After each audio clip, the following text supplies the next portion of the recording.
Hi students. So ഇന്ന് നമ്മൾ last ടോപ്പിക്കാണ് ഡിസ്കസ് ചെയ്യാൻ പോകുന്നത് method of charging in lead acid cell. Lead acid സെല്ലും അതിൻ്റെ കൺസ്ട്രക്ഷൻ അതിൽ നടക്കുന്ന റിയാക്ഷൻസ് എല്ലാം നമ്മൾ കഴിഞ്ഞ ക്ലാസ്സിൽ ഡിസ്കസ് ചെയ്തിട്ടുണ്ടായിരുന്നു.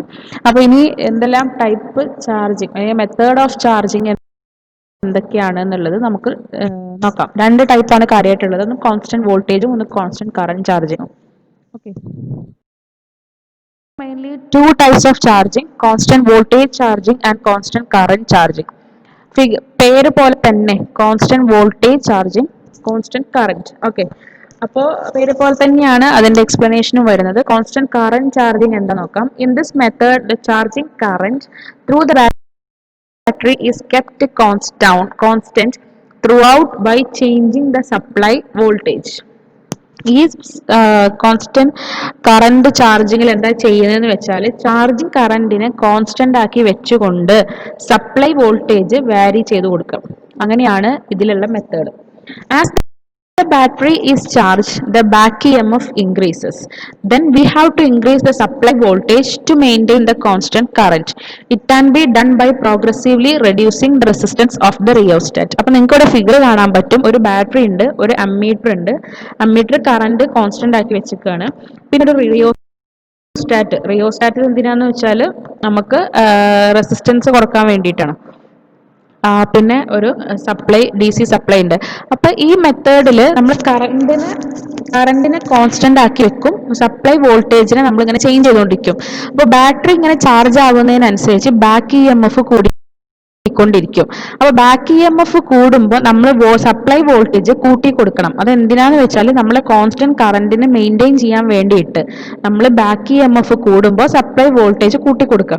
ഇത് ചെയ്യുന്ന സമയത്ത് നമുക്കത് എങ്ങനെ ചെയ്യാന്ന് വെച്ചാൽ ഇങ്ങനെ സപ്ലൈ വോൾട്ടേജ് കൂട്ടണമെങ്കിൽ നമുക്ക് എന്ത് ചെയ്താൽ മതി, ഈ റിയോസ്റ്റാറ്റിലുള്ള റെസിസ്റ്റൻസിനെ കുറച്ച് വെച്ചാൽ മതി. അതിങ്ങനെ പ്രോഗ്രസീവ് ആയിട്ട് ഇങ്ങനെ കുറച്ച് കഴിഞ്ഞാൽ നമുക്കത് മെയിൻറ്റെയിൻ ചെയ്യാൻ പറ്റും.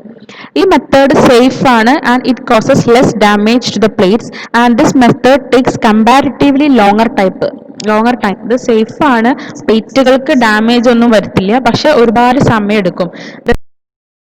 സെൽ ടെമ്പറേച്ചർ മാത്രമല്ല, it does not exceed 45°C. അതായത് സെല്ലിന്റെ ടെമ്പറേച്ചറും 45°C എന്ത് ചെയ്യാൻ പാടില്ല, കൂടാൻ പാടില്ല. അപ്പൊ ഇതാണ് കോൺസ്റ്റന്റ് കറന്റ് ചാർജിങ്ങിൽ നമ്മൾ ശ്രദ്ധിക്കേണ്ട കാര്യങ്ങൾ. കോൺസ്റ്റന്റ് വോൾട്ടേജ് ചാർജിങ്, ഇതിൽ ചാർജിങ് വോൾട്ടേജിനെ കോൺസ്റ്റന്റ് ആക്കി വെക്കുകയാണ് ചെയ്യുന്നത്. ത്രൂ ഔട്ട് ആ ചാർജിങ് പ്രോസസ്സ് തീരുന്ന വരെ വോൾട്ടേജിനെ നമ്മൾ എന്ത് ചെയ്യും, കോൺസ്റ്റന്റ് ആക്കി വെക്കും. അപ്പൊ നിങ്ങൾക്ക് ഇവിടെ ഫിഗറിൽ കാണാൻ പറ്റും, ഒരു റിയോസ്റ്റാറ്റ് ഉണ്ട്, ബാറ്ററി ഉണ്ട്, ഒരു വോൾട്ട് മീറ്റർ ഉണ്ട്. അവിടെ നമ്മൾ അമ്മീറ്റർ എന്ന് കണക്ട് ചെയ്തത്, ഇവിടെ വോൾട്ട് മീറ്റർ ആണ്. കാരണം അവിടെ വോൾട്ടേജ് ആണ് നമ്മൾ എന്ത് ചെയ്യുന്നത്, കോൺസ്റ്റന്റ് ആക്കി വെക്കുന്നത്. In this method, the charging current is high in the beginning and when battery is in discharged condition, and it gradually drops off as the battery picks up charge, resulting in increased back EMF.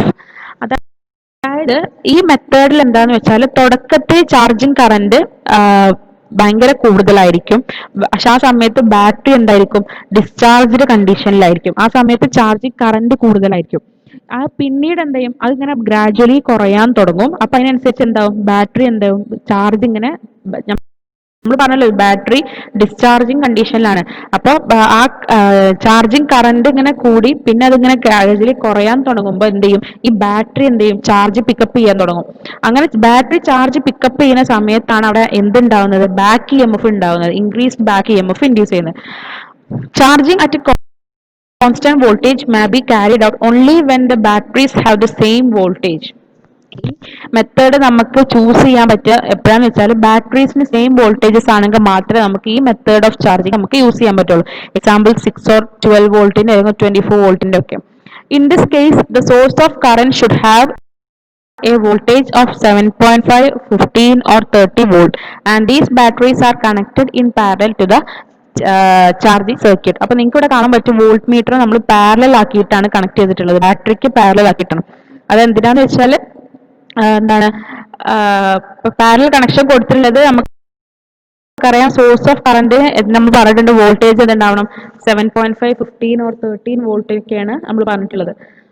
അപ്പോൾ ബാറ്ററീസിന് അതിന് വേണ്ടിയിട്ടാണ് നമ്മൾ എന്ത് ചെയ്തിട്ടുള്ളത്, charging സർക്യൂട്ടിന് parallel ആക്കിയിട്ട് നമ്മൾ correct വെച്ചിട്ടുള്ളത്. ഇനി ഇവിടെ ചാർജിങ് കറണ്ടിന്റെ ഒരു ഇക്വേഷൻ ഉണ്ട്, I is equal to V minus EB by R plus NR. V എന്ന് പറഞ്ഞാൽ supply voltage, EB back EMF, R resistance, N number of batteries, small letter R എന്ന് പറയുന്നത് internal resistance of the cell. I is equal to V minus EB by R plus NR. അപ്പോൾ ഇത്രയാണ് constant voltage charging. ഇത് lesser ടൈമാണ് comparatively. ഇത് മറ്റ് constant charge volt current ചാർജിങ്ങിനേക്കാളും less time മതി എന്തിന്, കോൺസ്റ്റന്റ് വോൾട്ടേജ് ചാർജിങ്. ഇത് ഉണ്ടാവുന്ന ഒരു വേറെ കണ്ടീഷനാണ് trickle charging. Trickle charging means charging a fully charged battery under no load at a rate equal to its self-discharge rate, thus enabling the battery to remain at its fully charged level. Trickle charging എന്ന് പറഞ്ഞു കഴിഞ്ഞാൽ ഒരു fully charged ബാറ്ററിനെ നമ്മൾ charge ചെയ്യുക, ഒരു ലോഡൊന്നും കൊടുക്കാതെ ഒരു fully charged ആയിട്ടുള്ള ഒരു ബാറ്ററിനെ നമ്മൾ ചാർജ് ചെയ്യുക. അത് അതിന്റെ സെൽഫ് ഡിസ്ചാർജിങ് റേറ്റിന് ഈക്വൽ ആയിട്ട് വേണം എന്ത് ചെയ്യാൻ, ചാർജ് ചെയ്യാൻ. അങ്ങനെയാണെങ്കിൽ ഈ ബാറ്ററിനെ നമ്മൾ എന്ത് ചെയ്യാൻ പറ്റും, to remain its fully charged ലെവലിൽ തന്നെ അതിന് നിൽക്കാൻ സാധിക്കും എപ്പോഴും. അതായത് ഒരു ഫുള്ളി ചാർജ്ഡ് ആയിട്ടുള്ള ഒരു ബാറ്ററിനെ നമ്മൾ ഒരു ലോഡൊന്നും കൊടുക്കാണ്ട് ചാർജ് ചെയ്ത് കഴിയുക, അതിന്റെ സെൽഫ് ഡിസ്ചാർജ് റേറ്റിംഗിന്റെ അതേ രീതിയിൽ വേണം ചാർജ് ചെയ്യാൻ. അങ്ങനെയാണെങ്കിൽ ആ ബാറ്ററിക്ക് ഫുള്ളി ചാർജ്ഡ് ലെവൽ എന്ത് ചെയ്യാൻ, മെയിൻറ്റെയിൻ ചെയ്യാൻ പറ്റും. A battery under continuous float voltage charging is set to be under float charging. അതായത് ഫ്ലോട്ട് ചാർജിങ് എന്ന് പറയുന്നത് ഫ്ലോട്ട് വോൾട്ടേജ് ചാർജിങ്ങിലുള്ള ബാറ്ററീസിന് പറയുന്ന പേരാണത്. And for the lead acid batteries under no load float charging, trickle charging is achieved naturally at the end of the charge. അതായത് lead acid ബാറ്ററീസിൽ എന്തായാലും അത് ട്രിക്കിൾ ചാർജിങ് അത് അച്ചീവ് ചെയ്യും. അതായത് ചാർജിങ് പ്രോസസ്സിന്റെ എൻഡിങ്ങിൽ അത് എന്ത് അച്ചീവ് ചെയ്യും, ട്രിക്കിൾ ചാർജിങ് അതിന് അച്ചീവ് ചെയ്യാൻ പറ്റും. And when the lead acid battery takes in a trickle charge to keep itself fully charged. ഈ lead acid battery trickle charge achieve എന്തിനാന്ന് വെച്ചാൽ അതിന്റെ ബാറ്ററി എപ്പോഴും ഫുള്ളി ചാർജ്ഡ് ആയിരിക്കാൻ വേണ്ടിയിട്ടാണ്.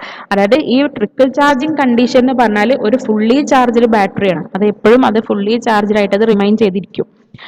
In lead acid batteries are used to convert the solar DC power to AC power. ഈ lead acid ബാറ്ററീസിനെ നമുക്ക് solar DC പവറിനെ AC പവറിലേക്ക് കൺവേർട്ട് ചെയ്യാനും നമുക്ക് എന്ത് ചെയ്യാം, യൂസ് ചെയ്യാം. ചാർജിങ്ങിനും മെത്തേഡ് ഓഫ് ചാർജിങ്ങിലും പറയാനുള്ളത്. ഇനി കപ്പാസിറ്റി ഓഫ് എ ബാറ്ററി, ഒരു ബാറ്ററിയുടെ കപ്പാസിറ്റി എന്താന്ന് പറഞ്ഞാൽ it is the total amount of energy available and is measured in ampere hour. അതായത് മൊത്തത്തിൽ ടോട്ടൽ എമൗണ്ട് ഓഫ് എനർജിനെയാണ് നമ്മൾ ഒരു ബാറ്ററിയുടെ കപ്പാസിറ്റി ആയിട്ട് നമ്മൾ പറയുന്നത്. അത് മെഷർ ചെയ്യുന്നത് എപ്പോഴും ആംബിയർ ഹവറിലാണ്. അതായത് കപ്പാസിറ്റി ഓഫ് ബാറ്ററിയുടെ യൂണിറ്റ് ആണ് ആംബിയർ ഹവർ.